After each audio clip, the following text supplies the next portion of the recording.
देश के लिए बहुत बड़ी बात है कि बड़ी बड़ी ऑपोजिशन पार्टीज़ जो करीब 1 दर्जन राज्यों के अंदर सरकार चला रहे हैं, वो मुख्यमंत्री और बड़े बड़े दल लगातार मीटिंग्स कर रहे हैं और इनके बीच में लाख कोशिशें की गई कि दरार आ जाए, कोई दल टूट के चला जाए, कोई झगड़ा करा दिया जाए, मगर ये सकारात्मक तरीके से एक ध्येय से कि भारत में एक ऐसी सरकार बनानी है जो गरीबों का भला कर सके, ऐसी सरकार के लिए आगे बढ़ रहे हैं और मैं उनको बहुत अपनी तरफ से, अपनी पार्टी की तरफ से शुभकामनाएं देता हूँ। जी, आम आदमी पार्टी की भी अपनी महत्वाकांक्षाएं हैं। आपकी 2 राज्यों में सरकार है, कई जगह विधायक है, तो सीटों को लेकर कोई डिमांड हो सकते हैं क्या? आपकी तरफ से क्या रखा जाएगा उसमें? मेरा मानना ये है कि कोई ना कोई फॉर्मूला जो है ये सारे दल निकालेंगे और उस फॉर्मूले के बेसिस पे या कोई पुराने एक्सपीरियंसेस के बेसिस पे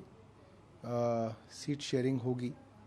कौन सी सरकार, कौन सी पार्टी चला रही है, किस राज्य में चला रही है, इनका कुछ ना कुछ जो है कोई ऑब्जेक्टिव तरीका निकलेगा और उसके हिसाब से आगे बढ़ेंगे। और अरविंद केजरीवाल जी ने कहा है कि उनका ध्येय जो है किसी भी तरीके की सत्ता का ध्येय नहीं है।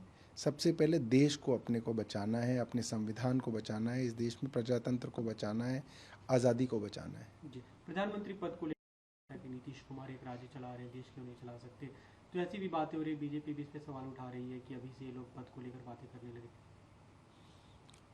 देखिए, जो भी राजनीतिक दल हैं, उनके नेता हैं, उनकी अपनी अपनी महत्वाकांक्षाएं होती हैं, उनके कार्यकर्ताओं की, उनके नेताओं की महत्वाकांक्षाएं होती हैं। और भारतीय जनता पार्टी में भी ऐसे कई नेता हैं जिनकी महत्वाकांक्षाओं को दबा के मोदी जी प्रधानमंत्री बने, और आज भी ऐसे कई नेता हैं जिनकी महत्वाकांक्षाएं हैं, क्योंकि कोई भी आदमी निरंतर नहीं रहेगा। मोदी जी जब नहीं होंगे प्रधानमंत्री तो कोई और प्रधानमंत्री होगा, और ऐसा नहीं कि कोई एक ही होगा, कई सारे नेता होंगे जिनकी महत्वाकांक्षाएं होंगी कि वो भी प्रधानमंत्री बने, और होनी चाहिए। अगर वो महत्वाकांक्षाएं सबकी खत्म कर दी हैं तो फिर हिटलरशाही चल रही है। फिर तो ये तय कर दिया गया कि भाई ये डिक्टेटर हैं, अब किसी की महत्वाकांक्षाओं की कोई गुंजाइश नहीं है। महत्वाकांक्षाएं होनी चाहिए, अच्छी चीज़ है। कई राज्यों को अलग अलग, और उसके बाद आपके जो संगठन महासचिव उन्होंने बयान दिया, उन्होंने हमसे बात की कि हरियाणा में आम आदमी पार्टी सभी सीटों पर चुनाव लड़ेगी। अलग अलग राज्यों में आप लोग तैयारी कर रहे हैं, तो ऐसे समय में आपको नहीं लगता है थोड़ा विरोधाभास की बात है? नहीं नहीं, हरियाणा में तो मुख्यमंत्री जी का विशेष प्रेम रहा है, उनका गृह राज्य रहा है। और हरियाणा के अंदर, क्योंकि हरियाणा पंजाब और दिल्ली दोनों से जो है सटा हुआ है, तो हरियाणा के अंदर तो हमारी 2 सरकारों के चलते बहुत पॉजिटिविटी है। और जो स्टेट इलेक्शंस के प्लान्स हैं और जो नेशनल इलेक्शंस के प्लान्स हैं, वो दोनों अलग अलग हैं। फिर भी अगर कोई घटक दल जो है इस विषय में चर्चा करता है तो अलायंस के अंदर उसकी चर्चाएं हो सकती हैं, मगर हर दल जो है, खासतौर पर राष्ट्रीय दल, वो तो अलग अलग राज्यों के अंदर अपने कार्यकर्ताओं के साथ संवाद भी करेंगे, अपने पार्टी के एक्सपेंशन के प्लान्स भी करेंगे, और ये सब तो चलेगा।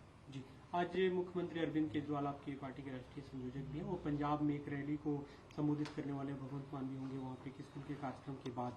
अभी जो खासकर कोऑर्डिनेशन कमेटी में जो चर्चा हो रही है कि रैली, एक साझा रैली की जाए, लेकिन उससे पहले आम आदमी पार्टी अपनी तरफ से एक बड़ी रैली कर रही है, इसका क्या आप सोचेंगे? देखिए, पंजाब तो हमारी सरकार है और वहाँ पे इस तरीके की रैलीज़, इस तरीके के सरकारी कार्यक्रम लगातार चलते रहते हैं।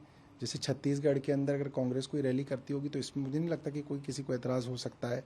मध्य प्रदेश के अंदर भारतीय जनता पार्टी रैली करती रहती है, अपने जलसे करते रहते हैं, तो ये तो एक साधारण सी बात है। के लिए अपनी ताकत दिखाने का भी ये जरिया है आपको? नहीं, मुझे नहीं लगता कि इसका लोकसभा चुनाव से जो है इसको जोड़ के देखा जाना चाहिए। मुख्यमंत्री जी तो लगातार जो है पंजाब जाते रहते हैं।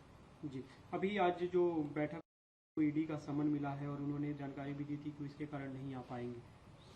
देखिए, जिस तरीके से ED, CBI, income tax department काम करते हैं, अब लोगों के मन में कोई शक नहीं रह गया कि ये केंद्र सरकार के राजनीतिक कार्यक्रम के अनुसार अपनी जो तफ्तीश है उसको चलाते हैं। इसमें अभी कोई गुंजाइश नहीं बची है। और इन संस्थाओं की अहमियत और इनकी जो एक समय पे जो इनकी साख होती थी, उस पर बहुत ज़्यादा जो है नुकसान हुआ है। अब ये एक राजनीतिक हथियार की तरह इस्तेमाल किए जा रहे हैं। और अक्सर इनकी टाइमिंग को देख के दिखता है कि जिस राज्य में चुनाव होने वाला हो उस राज्य के अपोजिशन पार्टी के नेताओं को जो है सम्मन भेजे जाते हैं, नोटिस भेजा जाता है, दबाव बनाया जाता है। ये बड़ा आम हो गया है अब। तो इसमें कोई गुंजाइश मतलब पूरी होगी कि उनको वो मीटिंग में ना जा सकें, इसलिए जो है उसको सम्मन दिया गया है। जी, अभी बीते दिनों गठबंधन को लेकर कई बयान आए, खासतौर पे पंजाब के कई नेताओं ने कहा, आपकी पार्टी के अनमोल गगन या भगवंत मान का जो बयान है कि हम अकेले चुनाव लड़ते रहे हैं, अपने दम पे सरकार चलाते रहे हैं। तो क्या आज जो एक तरह से जो रैली भी होने वाली है, तो आपको लगता है कि अकेले भी अगर मौका मतलब ऐसा वो आया तो आप लड़ सकते हैं? देखिए, स्टेट लीडरशिप अगर आप देखें तो टीएमसी के अंदर अधीर रंजन चौधरी अक्सर जो है बंगाल के अंदर टीएमसी के ऊपर लगातार अटैक करते रहते हैं। दिल्ली के अंदर आप देखें तो कांग्रेस के कुछ नेता लगातार आम आदमी पार्टी पर अटैक करते हैं। पंजाब के कांग्रेस के नेता आम आदमी पार्टी पर अटैक करते हैं। और वहाँ के फिर जो हमारे लोकल अटैक नेता होंगे तो वो उनकी बात का जवाब देंगे। तो जब तक लीडरशिप जो है नेशनल लीडरशिप की तरफ से कुछ अलायंस की टेबल पे तय ना हो, तब तक इसको जो है एक तरीके से उस राज्य इकाई की राय माना जाना चाहिए। जी, अभी जो कल भी हमने आपसे बात की थी, जो कमल निशान को लेकर जो उनके कपड़े होंगे उस पर लोटस का चिन्ह होगा, इस पे सवाल उठ रहे हैं। हर राजनीतिक दल जिसकी सरकार केंद्र में आई, उसके पास मौका था कि वो अपने पार्टी के चुनाव चिन्ह को किसी ना किसी तरीके से इस देश पर, इस संसद पर, इसकी संस्थाओं पे थोप दे। वो मौका सबके पास था। आज अगर भारतीय जनता पार्टी को मौका मिला और वो कमल निशान को थोपने की कोशिश कर रहे हैं, आरएसएस की पतलून और उसके रंग को थोपने की कोशिश कर रहे हैं, तो ये बहुत छोटी मानसिकता जो है दिखाता है। इस तरीके से थोपने से कभी किसी पार्टी का जो है विकास नहीं होता।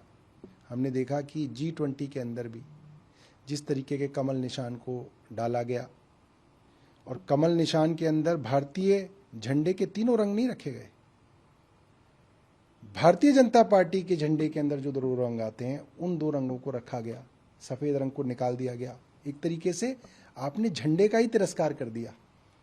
सिर्फ उसको भारतीय जनता पार्टी का झंडा बनाने के लिए आपने भारतीय पूरे भारत के झंडे के साथ जो है छेड़छाड़ कर दी। ये सब छोटी चीजें हैं। इन छोटी चीजों से भारतीय जनता पार्टी एक पेटी पार्टी की तरह जो है सामने आती है। उनको इससे बचना चाहिए था। वाजपेयी से कुछ सीखना चाहिए।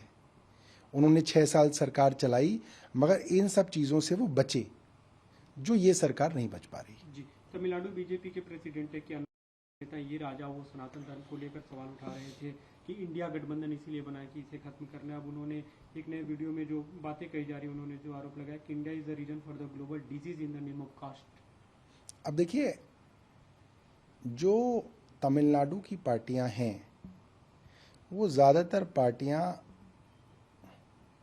एथिस्ट यानी कि नास्तिकता के आसपास जो है उनकी आइडियोलॉजी हमेशा से रही। सनातन धर्म का नाम ही सनातन है, एटर्नल, ना कभी शुरू हुआ ना कभी खत्म होगा, हमेशा चलता रहेगा। तो जिस धर्म का नाम ही सनातन है और जो हजारों वर्ष से टिका रहा, बढ़ता रहा, उसको इन सब चीजों से दिक्कत नहीं होनी चाहिए। दूसरी बात, ये ए राजा तो भारतीय जनता पार्टी की सरकार में 1999 से 2004 तक मंत्री रहे थे। भारतीय जनता पार्टी और डीएमके ने वाजपेयी जी के समय में गठबंधन किया, तब भी वो एथिस्ट थे, तब भी वो जो है वो नास्तिक थे। उनकी आइडियोलॉजी तब तो इससे भी ज्यादा उग्र हुआ करती थी। पेरियार की आइडियोलॉजी से उनकी आइडियोलॉजी निकलती है। तब आपने क्यों गठबंधन किया उनके साथ? क्यों उनके जो है, मुझे लगता है कि मुरसोली मारन, ए राजा और एक और 3 मंत्री थे डीएमके के उस वक्त वाजपेयी जी की सरकार में, क्यों बनाया? प्रमोद महाजन जी ने ये गठबंधन कराया था। तब वो ठीक थे। मैं तो आज भारतीय जनता पार्टी को चैलेंज कर रहा हूं, वो तब भी नास्तिक थे, तब भी हिंदू धर्म की के बारे में जो है उनकी जो विचारधारा थी वो ऐसी थी। तब आपने उनके साथ गठबंधन क्यों किया? क्यों सरकार चलाई? तो ये जो जिस तरीके की राजनीति भारतीय जनता पार्टी कर रही है, उनको लग रहा है कि अब 10 साल काम तो कुछ किया नहीं, अब इसी तरीके की कोई कंट्रोवर्सी से जो है चुनाव के अंदर कोई फायदा लिया जाए, बस वही है।